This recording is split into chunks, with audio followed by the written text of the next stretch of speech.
sua Bíblia comigo, lá em Lucas, capítulo 24, no texto em que nós estamos meditando, nesta campanha que nós temos início aí semana passada, falando um pouquinho daqueles discípulos ali, rumo à cidade de Emaús, deixando Jerusalém e rumo a Emaús.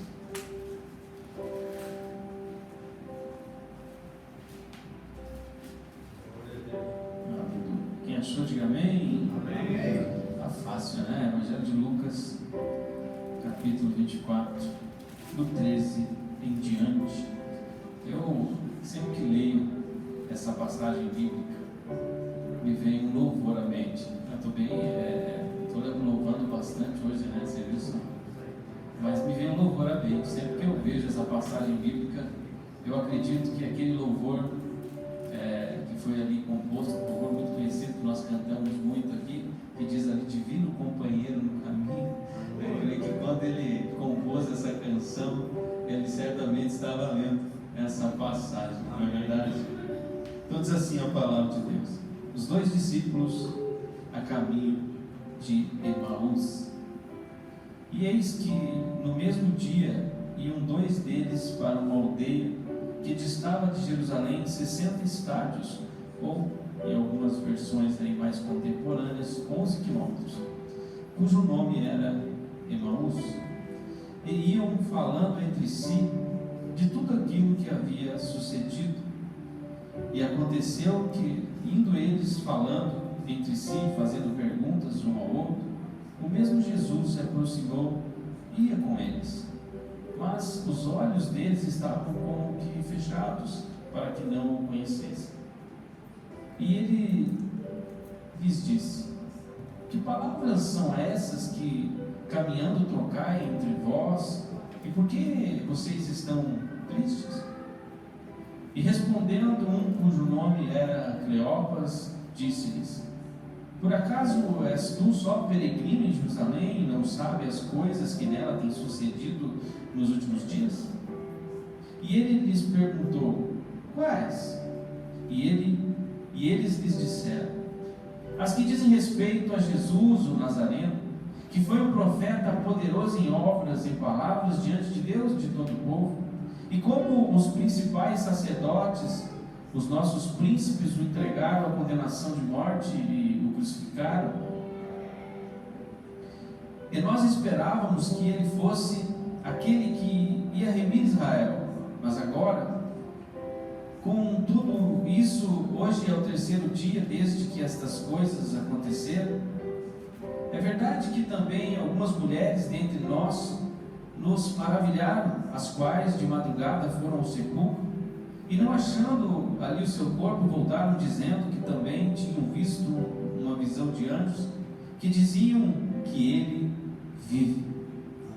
E alguns dos que estavam conosco foram ao sepulcro e acharam ser assim como as mulheres haviam dito, porém não o viram. E ele lhes disse: ó, nécios e tardios de coração, para crer em tudo que os profetas disseram. Porventura não convinha que Cristo padecesse estas coisas e entrasse na sua glória? E começando por Moisés e por todos os profetas, explicava-lhes o que se achavam dele nas Escrituras. E chegaram à aldeia para onde iam, e ele fez com quem ia mais longe, e eles o constrangeram, dizendo: fica conosco, porque já é tarde, e já declinou o dia.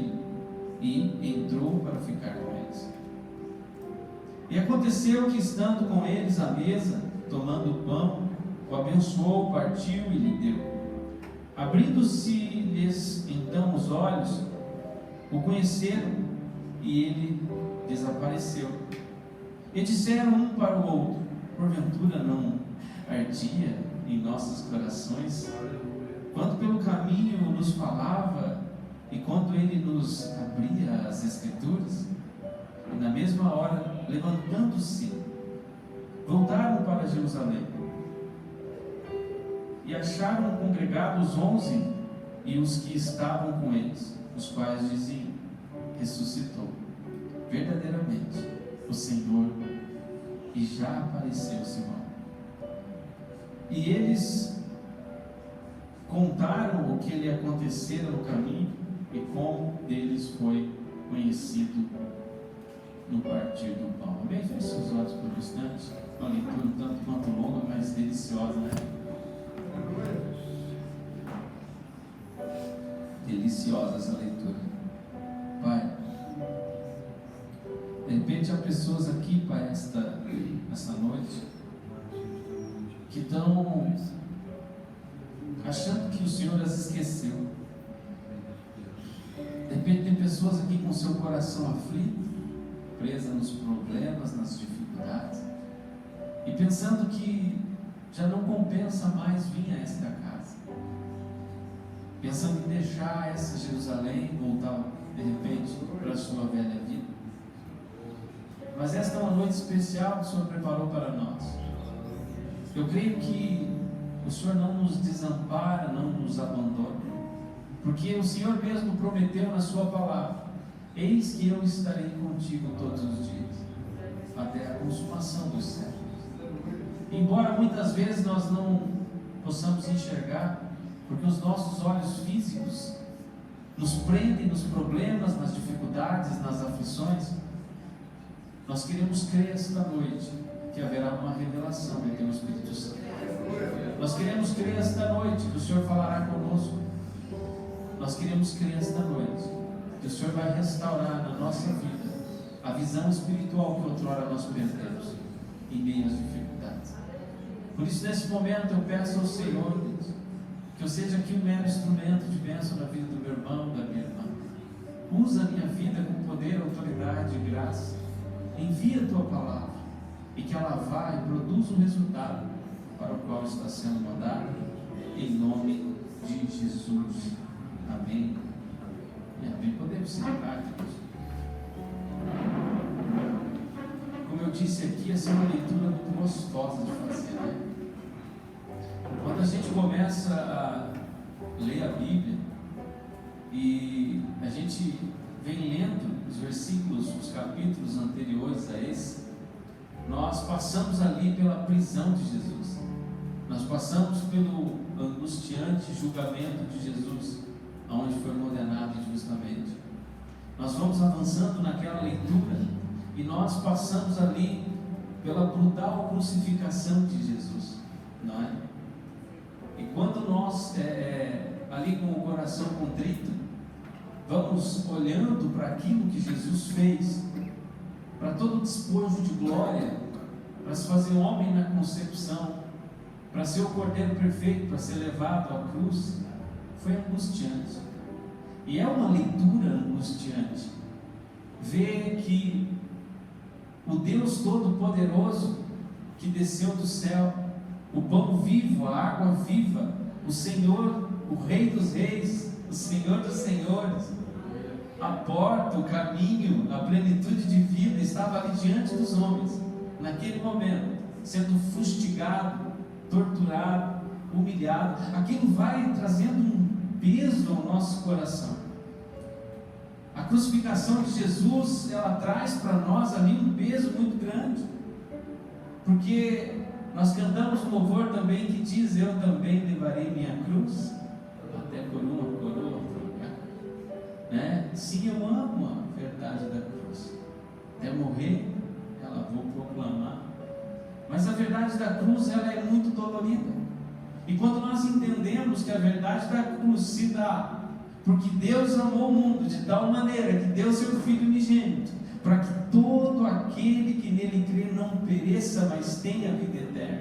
Nós entendemos que essa brutal crucificação de Jesus, e hoje é pertinente falar disso, pois é uma noite especial, uma noite de ceia, nós percebemos que toda aquela angústia, que toda aquela agonia, que tudo aquilo que Cristo enfrentou, que todo o pecado da raça humana lançado nas suas costas, foi por minha causa.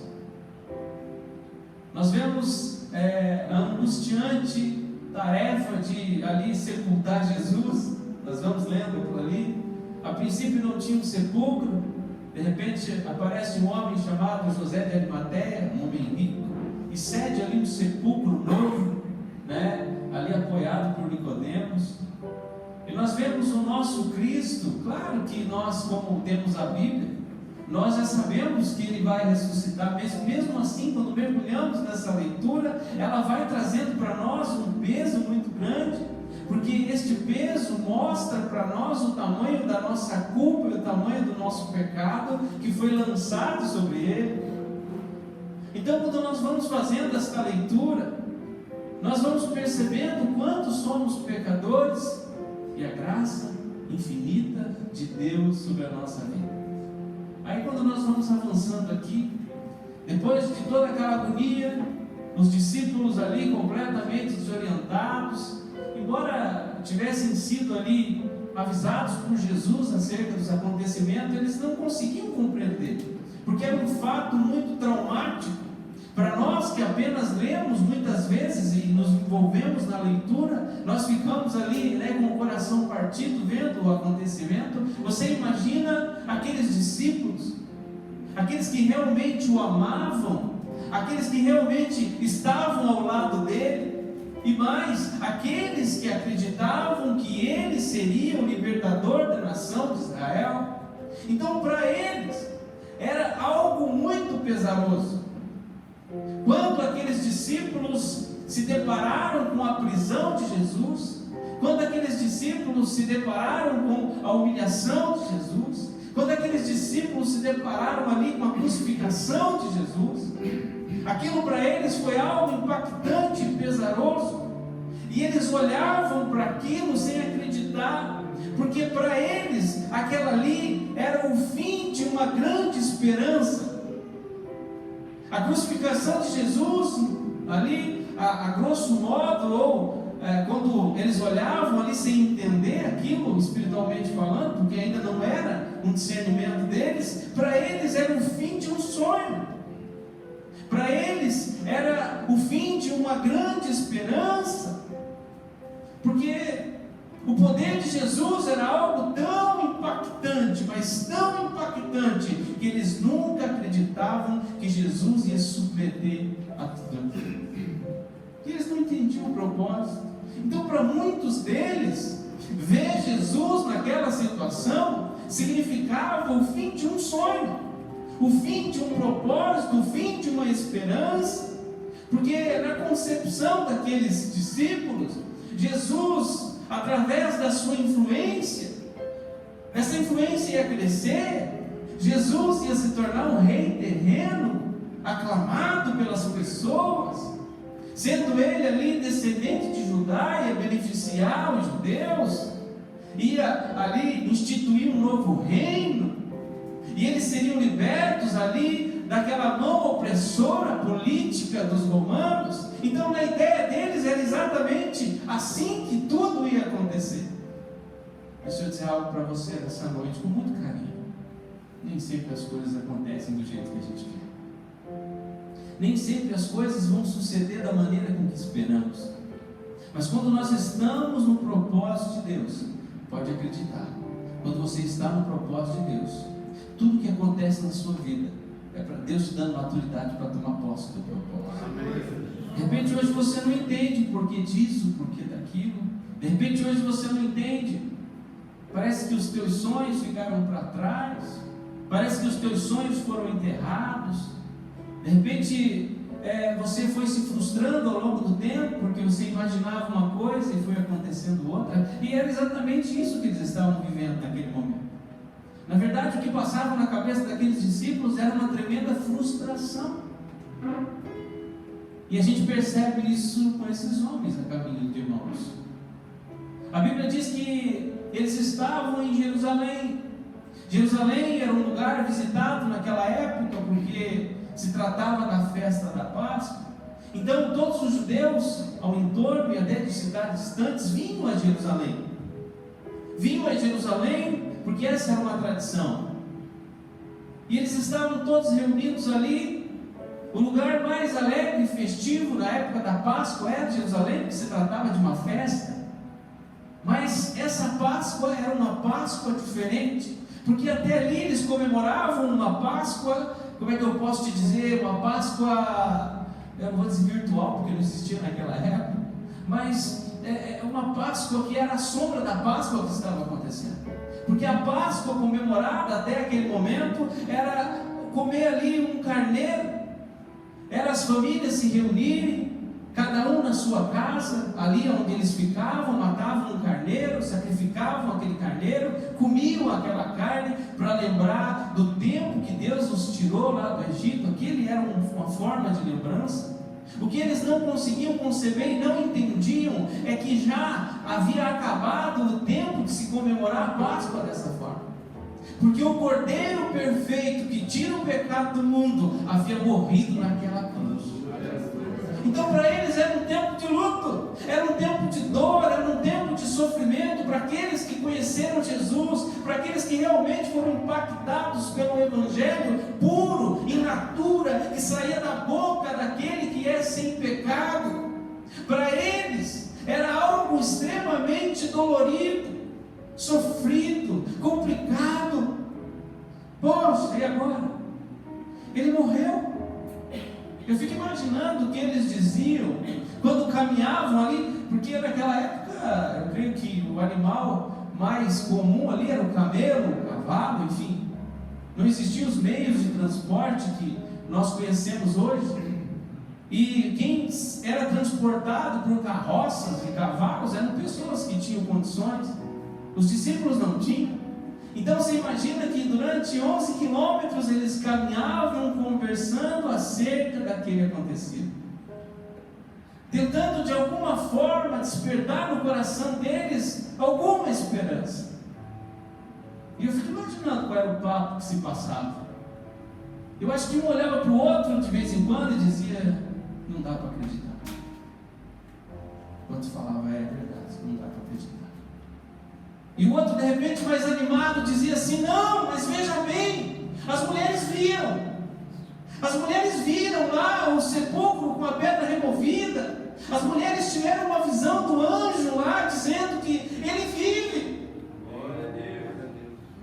E eu fiquei imaginando que um olhava e dizia assim: mas será que, de repente, pelo anseio delas e o amor que elas tinham por Jesus, será que isso não é uma imaginação? Porque já é o terceiro dia e parece que não tem notícia, realmente, parece que tudo que nós acreditamos, parece que aquele homem tão ungido, poderoso em palavras e obras, parece que tudo que ele fez, parece que tudo que ele manifestou aqui na terra, parece que toda aquela glória que nós vimos, que emanava dele, parece que não teve nenhum tipo de resultado. Parece que agora, com a sua morte, tudo que ficou foi a lembrança de um bom homem. E de repente, no meio daquela conversa, uma conversa triste, uma conversa de uma esperança que chegou no final, a Bíblia diz que se aproxima deles um homem. Não era qualquer homem. Esse homem era um homem especial. Queridos, no teu tempo de aflição e de dificuldade, embora você não possa enxergar, embora muitas vezes você não veja, Jesus está do seu lado. Aleluia. Glória a Deus. Jesus nos garante isso. Jesus nos garante isso. Ele diz: eis que eu estarei contigo todos os dias, até a consumação dos séculos. Eu estarei contigo. Meu irmão, aquele dia que você levanta animado, aquele dia que você levanta alegre, aquele dia que você levanta quinto dia útil do mês, o dia do pagamento, não é? Você já levanta ali animado e diz: opa, é hoje, glória a Deus, aleluia. Jesus está do seu lado. Amém. Aquele dia que você levanta de mau humor, porque você dormiu mal à noite, aquele dia que você não conseguiu dormir direito, teve pesadelo, insônia, levanta mal-humorado, Jesus está do seu lado. Aquele dia que você levanta desanimado, triste, abatido, achando que nada mais vai dar certo, é nesse dia que Ele está mais perto de você. Glória a Deus, aleluia. Eis que eu estarei contigo todos os dias até a consumação dos séculos. Aqueles homens haviam esquecido, ou perdido, ou deixado de lado a sua esperança, e nós percebemos isso tendo em vista a maneira deles falar e o caminho que eles estavam tomando. Jerusalém aqui tipifica o lugar onde nós acendemos a brasa. Jerusalém aqui tipifica a casa de Deus. Jerusalém aqui tipifica o lugar onde adoramos, o lugar onde louvamos, o lugar onde glorificamos, o lugar onde a presença de Deus se manifesta na nossa vida através do apoio e da fé daqueles irmãos que estão à nossa volta. Mas quando eles se depararam com aquela grande adversidade, eles pensaram: eu vou deixar Jerusalém. De que me adianta continuar aqui nessa cidade? De que me adianta continuar aqui glorificando, louvando, adorando? De que me adianta? Não vai adiantar de nada, porque a esperança deles cessou, porque a esperança deles havia acabado. Mas de repente se aproxima deles alguém muito especial, irmão, naquele dia de dificuldade, aflição, naquele dia de luto, naquele dia de tristeza, naquele dia onde vem notícias ruins, naquele dia onde você pensa estar sozinho. Jesus está do seu lado. Glória a Deus. Ele está do seu lado. Sabe, naquele dia que você levanta tonto, às vezes doente, enfermo, Jesus está do seu lado. E aqueles homens ali, já um tanto quanto desanimados, caminhando, saindo de Jerusalém rumo a Emaús, recebem uma visita extraordinária, e eles não reconhecem imediatamente quem era aquele homem que se aproximava deles. A Bíblia diz que Jesus chega ali de um modo repentino. Eles estavam em três. Jesus faz uma pergunta a eles: o que é isso que arrazoais entre si? Ou que palavras são essas que vocês trocam entre si? Sabe Deus? Jesus sabia exatamente o que aqueles homens estavam falando. A Bíblia diz que Ele é onipotente, onisciente e onipresente. Faz parte da multiforme sabedoria de Deus. Ele é onipotente, isso quer dizer que Ele tudo pode. Ele é onisciente, isso quer dizer que Ele sabe todas as coisas. Ele é onipotente, isso quer dizer que Ele pode todas as coisas. E ainda assim, a primeira coisa que Ele faz quando se aproxima daqueles homens é perguntar para eles: ei, que papo é esse? No meio da nossa desesperança, tudo que Jesus quer é nos escutar, é nos ouvir.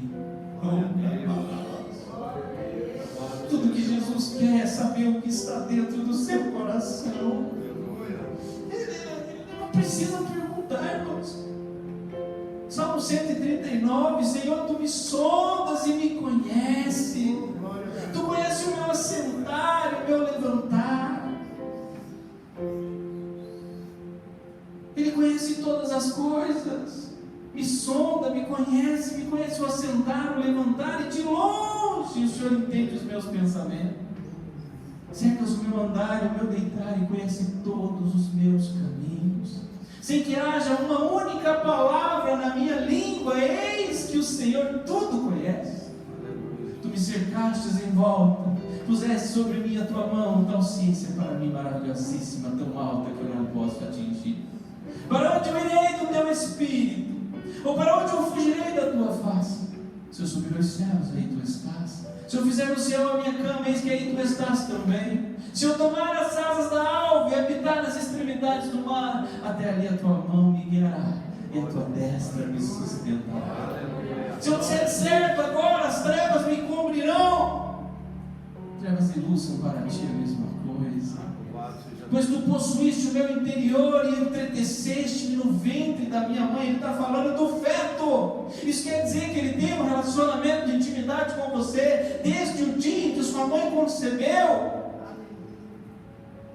entreteceste no ventre da minha mãe. Ele fala: eu te louvarei, porque de um modo tão terrível e tão maravilhoso eu fui formado. Quão maravilhosas são as tuas obras, e a minha alma sabe muito bem. Os teus olhos viram o meu corpo ainda informe, e no teu livro todas essas coisas iam sendo escritas, as quais dia a dia, sem que nenhuma delas houvesse ainda. Filhos, Deus não precisa perguntar o que você está passando. Deus não precisa perguntar o que você está sentindo. Deus não precisa, porque Ele é onisciente. Ele conhece você desde o ventre da sua mãe. Deus conhece você lá como feto, como criança, como adolescente, como jovem, como adulto e como velho. Tudo está descortinado diante dEle. Sem que haja uma palavra na sua língua, Ele sabe exatamente quais são as suas necessidades. Mas, quando Ele se aproxima daqueles homens, Ele pergunta, Ele diz: ei, que papo é esse? Que vocês trocam entre si. Sabe por que Deus quer nos escutar? Porque Ele quer renovar a nossa esperança. Quando nós contamos para Ele as nossas dificuldades, quando nós contamos para Ele as nossas adversidades, quando nós contamos para Ele as nossas frustrações, Ele vai dizer: peraí, você está esquecendo que na minha palavra tem promessa para a sua vida. Você está esquecendo das promessas que eu te fiz. Você está esquecendo das palavras que eu te dei. Você está esquecendo que eu dei para você rumo, destino. Você está esquecendo que eu tenho um projeto na sua vida e eu estou no controle desse projeto.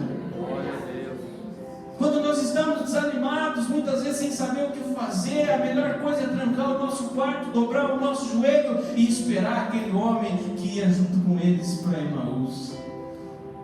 Quando Ele aparece, o nosso coração aquece. Quando Ele aparece, Ele restaura a nossa esperança. Quando Ele aparece, os nossos sonhos se projetam novamente. Quando Ele aparece, nós renovamos, o nosso coração arde em chamas pela Sua presença.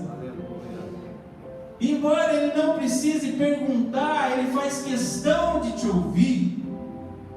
Nosso Deus, Ele é um Deus coletivo. Lembra lá do Salmo 33, 13? O Senhor olha desde os céus e vê todos os filhos dos homens. Das suas moradas, Ele contempla todos os moradores da terra. Queridos, nós somos hoje quase 8 bilhões de pessoas nesse planeta. E a Bíblia diz que Ele olha desde os céus e ninguém passa despercebido aos seus olhos. Ele conhece cada um dos seres humanos da terra. É incrível. É incrível. Deus, Ele é um Deus coletivo. Se lembra da nossa oração do Pai Nosso? A oração que Ele nos ensinou. Ele diz para nós: Pai nosso que estás no céu, santificado seja o teu nome. Venha a nós o teu reino. Seja feita a tua vontade, assim na terra como no céu. O pão nosso de cada dia nos dá hoje. Perdoa as nossas dívidas, assim como perdoamos os nossos devedores, e não nos deixe cair em tentação, mas livra-nos de todo mal. Nós vemos nessa oração que Deus é um Deus coletivo, que Deus é um Deus que vê todos os seres humanos da terra.